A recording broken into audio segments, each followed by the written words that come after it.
मैं अहमदाबाद की रहने वाली हूँ। मैं एक गुजराती हूँ। मेरे दो भाई थे जो अपनी अपनी जिंदगी में डूबे हुए थे। वो सिर्फ अपनी अपनी बीवियों की बात सुनते थे और मेरी और माँ की कोई देखभाल नहीं करते थे। मेरे पिता तो पहले ही खत्म हो चुके थे। जब मैं जवान हो गई तो मेरी माँ को मेरी बड़ी चिंता होने लगी। उन्होंने मेरे दोनों भाइयों से मेरे लिए लड़का देखने को कहा, पर दोनों सिर्फ अपनी अपनी बीवियों की गुलामी करते रहते और माँ और मुझ पर कोई ध्यान नहीं देते। कुछ दिन बाद मेरे दोनों भाइयों ने मेरी शादी पास के एक शहर में कर दी। बस वो मुझसे किसी तरह मुक्ति पाना चाहते थे। बाद में जब मैं अपने पति के घर गई तो पता चला कि लड़का कुछ नहीं करता है, बेरोजगार है और शराब भी पीता है। पर मेरा पति रात में मस्त ठोकाई करता था, इसलिए मैं अपनी ससुराल में सुखी होकर रहने लगी। उसने 2 साल तक मेरी रोज रात में पिलाई की और भरपूर मजा दिया, पर इसके बाद भी दोस्तों ना तो मैं गर्भवती हुई और ना मेरे कोई बच्चा हुआ। धीरे धीरे मेरी सास की सहेलियों ने उनके दिमाग में बात डाल दी कि कहीं मैं बाज तो नहीं हूँ। मेरी सास मुझे आए दिन ताना मारने लगी, बहू आज अस्पताल जाकर अपनी जांच करवा ले। मेरी सास बोली, माँ जी मैं अकेली नहीं जाऊंगी, या तो इनको भेजिए या आप चलिए। मैंने कहा मेरी सास मन ही मन में सोच रही थी कि अगर बहू बाज निकल जाएगी तो मैं इसे भगा दूंगी और अपने लड़के की दूसरी शादी कर दूंगी। पर डॉक्टर ने सारी जांच करने के बाद बताया कि मैं ठीक हूँ, मुझ में कोई कमी नहीं है। हो सकता है कि मेरे पति में कमी हो। ये बात सुनकर मेरी सास का मुंह बन गया था, क्योंकि वो मुझे हमेशा कोसती रहती थी, पर अब उनके लड़के में ही कमी थी। रात में मेरा पति शराब पीकर आया और तरह तरह की गंदी गंदी गालियां बकने लगा और मुझे बार बार बाज कहने लगा। सुनिए जी, मैं आज डॉक्टर के पास जांच करा के आई हूँ।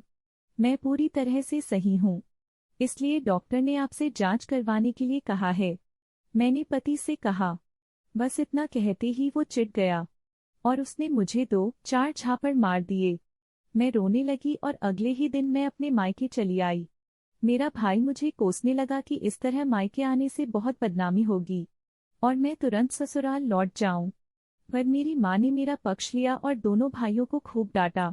एक तो तुम लोगों ने उस लड़के की जांच पड़ताल नहीं की और उस शराबी से मेरी फूल जैसी बेटी की शादी कर दी, और अब तुम लोगों को बेइज्जती की बड़ी फिक्र हो रही है।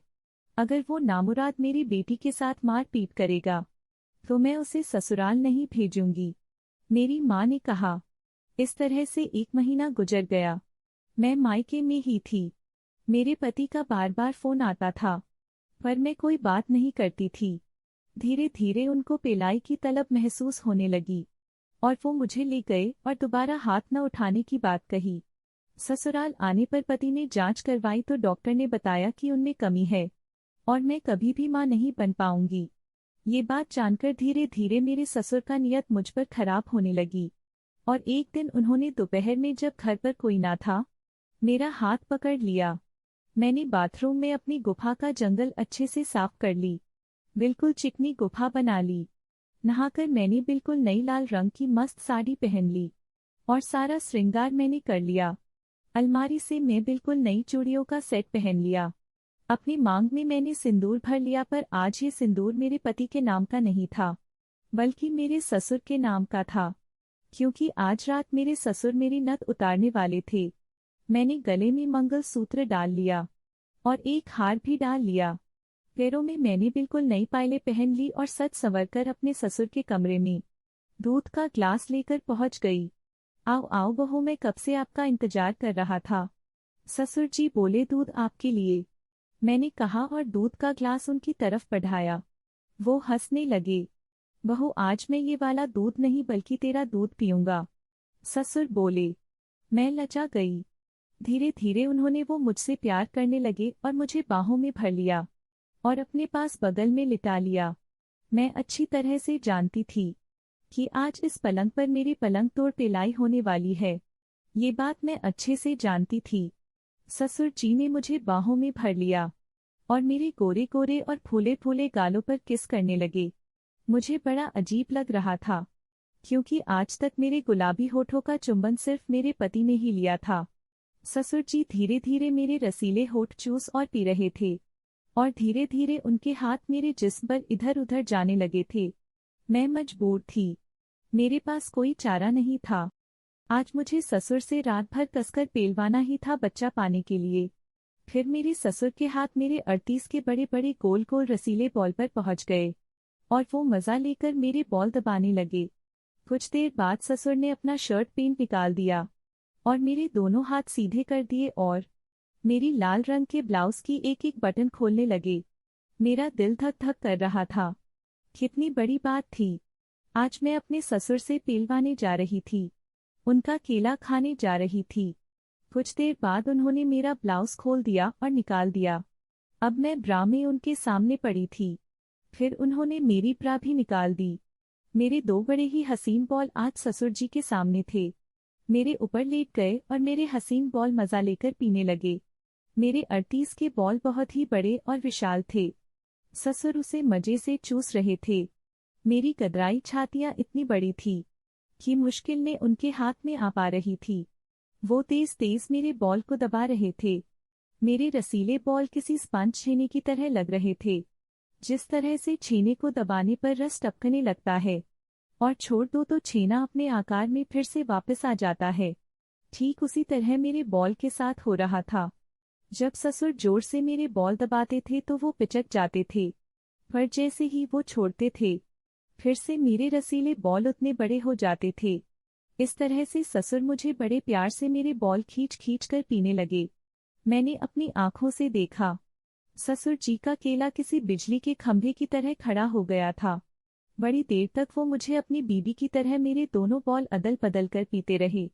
उसके बाद ससुर जी मेरे बगल ही लेट गए और मुझे अपना केला चूसने के लिए दे दिया। मैंने इतना बड़ा केला आज तक नहीं देखा था। ससुर जी का केला तो किसी गधे के केले के जैसा मोटा और लंबा था। मैंने डरते डरते ससुर का केला हाथ में लिया। ससुर जी, ये तो बहुत लंबा है, ये कैसे जाएगा मेरे गुफा में? मैंने सहम कर पूछा। अरे बहू, यही तो ऊपर वाले के कमाल है कि चाहे कितना बड़ा या लंबा केला हो, औरत की गुफा में समा ही जाता है और मजे से उसकी मारता है। तू बिल्कुल परेशान मत हो, ससुर बोले। मैं सहम कर उनका केला हाथ में लेकर फेंकने लगी और जल्दी जल्दी अपने हाथ को ऊपर नीचे करने लगी। मन ही मन में मेरे दिल में लड्डू भी फूट रहा था कि ये रसीला केला आज मुझे सारी रात पेलेगा और खूब मजा देगा। ये सब सोचकर मैंने ससुर का केला मुंह में ले लिया और किसी लॉलीपॉप की तरह चूसने लगी। कुछ देर बाद मुझे भी मजा आने लगा। गले के आखिरी छोर तक मैं उनके मीठे और रसीले केले को मुंह में लेकर चूस रही थी। मुझ जैसी खूबसूरत औरत के रसीले होठ से केला चुसवाने का सौभाग्य आज उनको मिल रहा था। ये बहुत ही बड़ी बात थी। फिर मैंने अपने मुंह से उनका केला निकाल दिया। मेरे मुंह में उनका 2-4 चम्मच माल छूट गया था। मुझे मजा आ रहा था। मैंने ससुर का केला मुंह से निकाल दिया और उससे खेलने लगी। मैं 40 मिनट तक अपने ससुर जी का रसीला केला चूसा। ससुर का केला आराम से मेरे गुफा में घुस गया था और फिसल रहा था। उन्होंने मुझे पेलना शुरू कर दिया था। ससुर के सिलबट्टे जैसे मोटे केले का स्वाद ले रही थी। मेरे होठ बड़े ही खूबसूरत और रसीले थे। ससुर जी बार बार मेरे होठों पर अपनी उंगलियां फिरा रहे थे और मुंह से मेरे होठ भरकर उसका पूरा रस चूस रहे थे। मेरी गुफा में सनसनी होने लगी थी। मुझे बहुत मजा मिल रहा था। वो जोर जोर से हच हच करके गहरे धक्के मेरी गुफा में मार रहे थे। मुझे बहुत ज्यादा मजा आ रहा था। एक अजीब सा नशा मुझे चढ़ रहा था। मेरा कान झनझना रहा था, पूरा बदन कांप रहा था। मैं किसी सूखे पत्ते की तरह कांप रही थी। मेरे दिल की धड़कन तेज हो गई थी। मेरी रगों का खून बहुत तेज दौड़ रहा था। वो एक बेहद एक्सपर्ट पेलू थे। फिर मैं भी अपनी गुफा और उसके दाने को जल्दी जल्दी रगड़ने लगी। मेरी उंगलियों के ठीक नीचे ससुर का मोटा केला मेरी गुफा में अंदर और बाहर आ जा रहा था। ससुर ने मुझे 2 घंटे तक पेला, फिर झड़ गए। मेरी रसीली गुफा में उन्होंने अपना सारा माल गिरा दिया। दोस्तों, इसी तरह मैंने 3 महीने अपने ससुर से जी भरकर मरवाई और 9 महीने बाद मुझे एक सुंदर सा लड़का पैदा हो गया। मेरा लड़का हुबहू मेरे ससुर पर पड़ा था। अब बच्चा होने के बाद मेरी ससुराल में सब लोग मुझसे बहुत खुश थे, मगर इस बात का कोई जिक्र नहीं किया कि बच्चा कैसे हो गया।